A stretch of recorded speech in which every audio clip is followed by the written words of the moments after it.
Sino sa inyo rito may kaibigang sobrang dali makasama?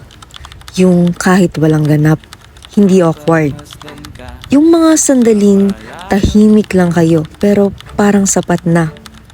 Minsan, hindi naman natin hinahanap ang mga damdamin. Dumadating lang sila. Hindi para guluhin ang lahat, kundi para ipaalala na may mga bagay na mas pinipiling manatili sa tamang lugar. Ito ay tula para sa mga sandaling hindi kailangang pangalanan.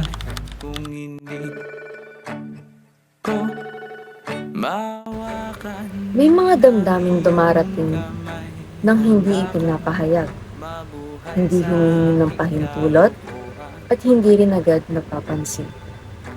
Nagsisimula sila bilang simpleng pagkasanay, isang presensya na palaging nariyan, isang katahimikang komportable, isang ugnayang walang inaasa. Hanggang sa dumating ang sandaling kailangang magtanong, hindi kung anong nararamdaman, kundi kung hanggang saan lamang ito nararap. May mga bagay na hindi mali, ngunit hindi rin tama. Mga damdaming walang kasalanan, pero nangangailangang pigilan.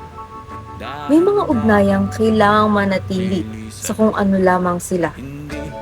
Hindi palalawakin, hindi lalagyan ng kahulugan. Hindi dahil kulang ang tapang, hindi dahil may takot sa posibilidad, kundi dahil malinaw ang hangganan na hindi kailangan lagpasan. Mahabang proseso ang pagpipigil. Walang palakpakan, walang makakapansin. Ikaw lang.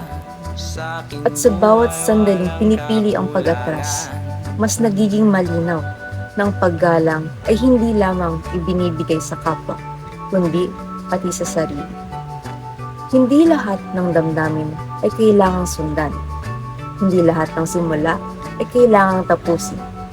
May mga bagay na dumarating upang ipaalala na ang pagiging tama ay minsan nangangahulugang paghinto.